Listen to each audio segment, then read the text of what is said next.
Alors mon parcours a commencé avec du centre de loisirs quand j'étais enfant. Après j'ai continué assez rapidement sur des colonies de vacances et au fur et à mesure du chemin, je me suis dit en fait ça a l'air cool d'être à Nîmes. Dans la vie, je fais du foot depuis que je suis petite. Je voulais plus travailler toute seule parce que je suis une personne réservée et pas trop sociable. Du coup, d'avoir travaillé à la MJC, ça m'a ouvert les yeux et j'ai vu que j'aimais travailler avec les enfants. J'arrivais pas du tout à l'école, c'était un peu compliqué pour moi ce système et du coup j'ai fait des stages en animation et j'ai adoré ça et ils m'ont fait confiance pour me prendre comme animateur BAFA et en apprentissage en CPGEPS. Ça fait 2 ans que je travaille dans l'animation, un sur un poste d'animateur dans une bibliothèque et un autre dans un centre de loisirs. Et c'était un peu à ce moment-là la chose qui me faisait le plus sens à mes yeux, parce que j'avais eu un ras-le-bol de mes études. Quand j'étais enfant, c'est surtout la façon dont j'ai été accueilli dans les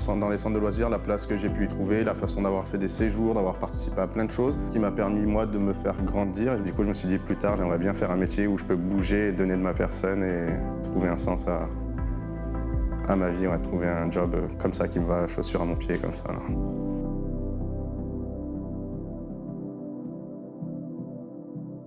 Une combinaison où il y a des 9. 9, 9, 9. Ah oui, je vois. Mais il manque du rouge. Là. Ouais, voilà. Mais oui, parce que moi, je la vois comme ça et puis... Il déteste Messi, il préfère plutôt Ronaldo. Il a raison. Quand j'ai commencé dans l'animation, le but, c'était de découvrir toutes les tranches d'âge, toutes les choses qui étaient possibles, sur que ça soit artistique. Moi, je suis pas très créatif, peinture, tout ça, mais petit à petit, je m'y suis mis. Voilà, je me suis attaché à telle ou telle activité. Des choses qui, pour moi, me semblaient impossibles pour moi, qui est plus une dominante sportive. On pose sa veste, on se met à l'aise. C'est une BD. Hop, et elle s'ajoute là. Est-ce que tout le monde voit? Case, galerie, oui, je vois, c'est en haut. Là. Moi, je vous aide, ça va pour l'instant. Oui, mais ça, c'est ta page de couverture. Et après, ça veut dire que t'as quoi? T'as une deuxième page avec 2 Les images. découvertes, j'ai pu en faire plein, j'ai pu tester des sports que j'aurais jamais fait dans ma vie perso, mais l'expérience, elle vaut la peine d'être vécue. Il y a zéro danger autre que celui d'avoir peur. Et de tester ses peurs en collectif avec des adultes dans lesquels on a confiance et des copains dans lesquels on a confiance, c'est ce qui permet de grandir et de se construire aussi, que ce soit adulte comme enfant. C'est très très bien lui que c'est arrivé en haut. Essaie de te jeter dans le vide. De te jeter dans le vide. Mais quoi je vais lui montrer que je la protège. Généralement, nous, quand on essaie de faire un séjour, la dynamique, c'est qu'ils aient des responsabilités, qu'ils apprennent à grandir, vivre ensemble, sortir une poubelle, débarrasser à tour de rôle, faire la cuisine, s'occuper de ses affaires, grandir, s'entraider.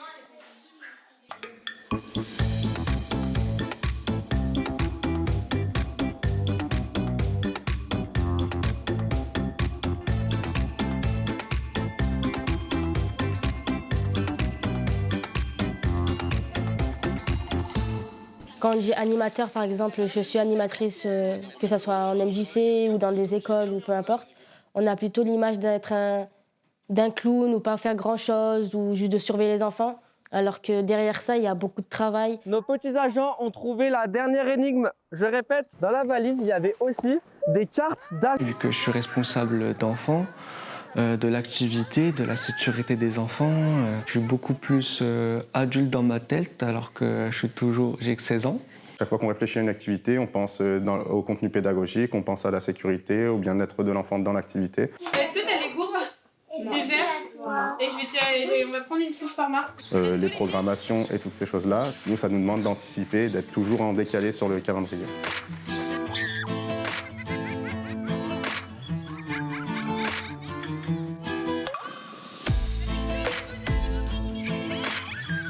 Là, c'était un dragon, il y avait les écailles de tout le monde dessus. Et donc après, on les assemblait et les enfants étaient complètement libres. Et on se disait qu'on pouvait accompagner ça de contes sur des animaux, du coup, qui ont soit des écailles, soit des plumes. En gros, t'aurais 8 heures d'atelier à la louche. Faut pas prévoir plus d'1 heure, 1h30 d'atelier. Et puis après, dernier jour, assemblage. Assemblage expo.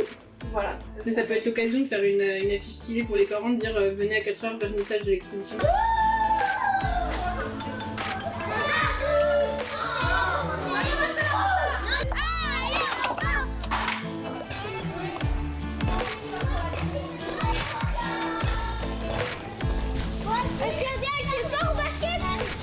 Comment vous en avez pensé de votre journée? J'ai aimé faire le ménage. T'as aimé faire le ménage? Ouais. Et sinon, le dodgeball, ça va, ça vous a plu? C'est ici mon anniv. Tu veux chanter ici ton anniversaire? Ouais. Joyeux anniversaire. Dans une MJC, il y a aussi l'accompagnement, être à l'écoute auprès des enfants et être humain. T'as pris ton goûter? Va avec les grands. Va prendre ton goûter. Par exemple, si on a un enfant en situation de handicap, et ben, si on fait une activité sportive, et ben, adapter l'activité sportive ou proposer notre activité sur le côté. J'ai eu l'occasion d'échanger avec des parents, avec des problématiques différentes, des éducations différentes. Tout ça, c'est des choses qu'il faut qu'on arrive à prendre en compte pour que il passe une bonne journée et qu'il ait envie de revenir la semaine d'après. Ici, moi, je l'aime bien. Il est assez doux. Tu veux celui-ci? Je crois que c'est un culbuto, regarde. Normalement, il remonte. Allez, marche. Il te plaît? Je te le prête? Celui-ci, il est gros. Celui-ci, il est mieux? Allez, vas-y. Lequel je vais lire?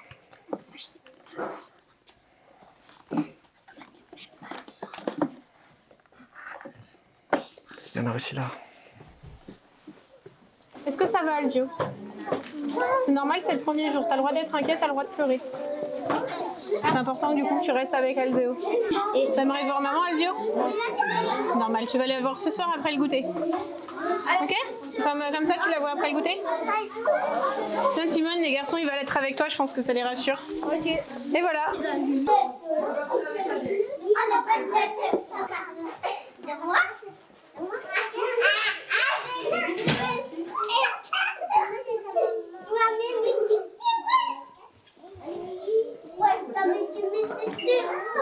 On fait attention, on se pousse pas dans les escaliers. Tiens, on va le mettre sur le dos, le sac. Tiens, viens, Salim. Tu te mets à l'endroit? Non, on va prendre le train. Donne-moi cette main. Voilà, comme ça. Les mélangeurs, vous êtes prêts? Oui. Vous allez devoir mélanger, là.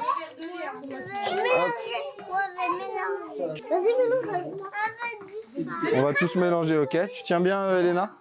Cette capacité de travailler en équipe, elle va m'apporter l'écoute, de tenir compte des avis de chacun. Et c'est précieux parce que du coup, on apprend beaucoup d'eux. Moi, je me régale à travailler avec des mamans qui vont dire « Allez, on va faire une petite soupe aux orties ». Comment ça, on va faire une soupe aux orties? On a 18 ans, on commence à bugger. Et en fait, les gants de jardinage, on emmène les gamins dans la nature, on ramasse des orties, on les lave, on fait de la soupe pour le goûter et il n'y en a plus pour les animateurs. Un dodgeball, c'est un jeu avec 2 équipes. Il faut éliminer les copains. En gros, il y aura 5 copains ici, 5 copains là-bas. On pousse pas et quand on est éliminé, on fait quoi? Vous connaissez d'habitude ceux qui sont là? On se met sur le côté. Depuis petite, je fais du foot, donc j'ai l'habitude de jouer en collectif, mais très compliqué. S'encourager, etc., c'est pas quelque chose que je faisais auparavant. J'étais plutôt dans mon coin, un peu dans le terrain, et je faisais ce que j'avais à faire sur le terrain. Et en travaillant avec les enfants, quand on voit des enfants, qu'on pousse des enfants à encourager, mais qu'on le fait pas nous-mêmes, on se remet en question très rapidement. Et grâce à l'animation et à l'accompagnement que j'ai auprès de mon équipe au travail, ça m'a permis de devenir capitaine de mon équipe, donc de prendre beaucoup de responsabilités sur le terrain vu que je porte le brassard et d'encourager mon équipe. T'as pas soif? T'as pas soif? T'as regardé ça? Ça marche. Ça, là, non, et là, non. Déjà, là, non, et là, non. Ça compte nulle part. Ouais. C'est ça, je peux revivre ou pas? Ah bah non. Oh.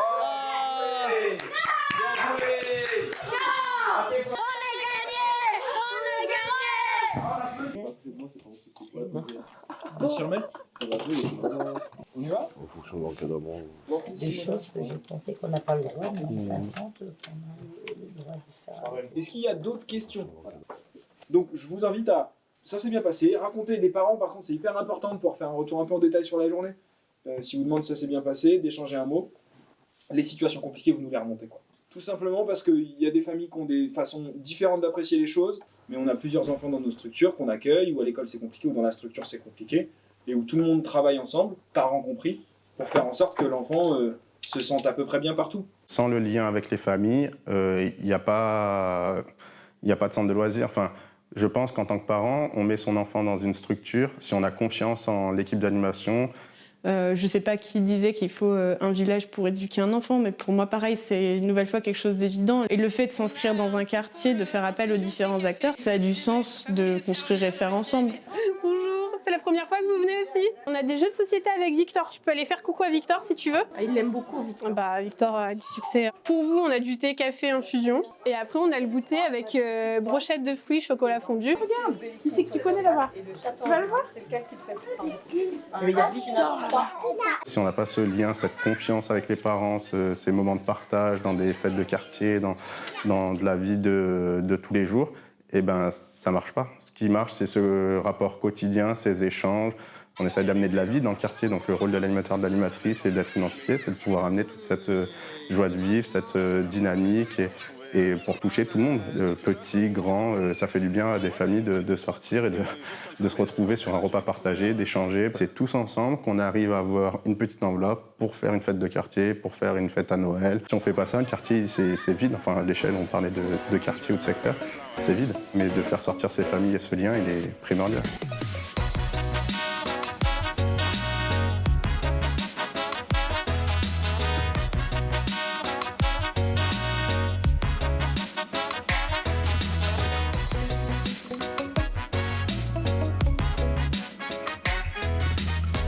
Ça donne l'envie en fait de se battre, de lutter contre certaines inégalités, ou à l'inverse, ça donne envie d'encourager des dynamiques existantes dans le quartier. On est clairement acteur. J'ai intégré le conseil d'administration parce qu'il y a pas mal d'idées que je partage, de choses à l'intérieur de ce centre social qui me touchent. Bah, dans ce milieu de travail, il faut savoir qu'on ne va pas gagner des millions et des millions. Du coup, faut savoir accepter aussi le salaire que tu vas recevoir. Moi, j'accorde pas trop d'importance à l'argent. Pour moi, tant que j'en ai assez pour vivre, ça me suffit.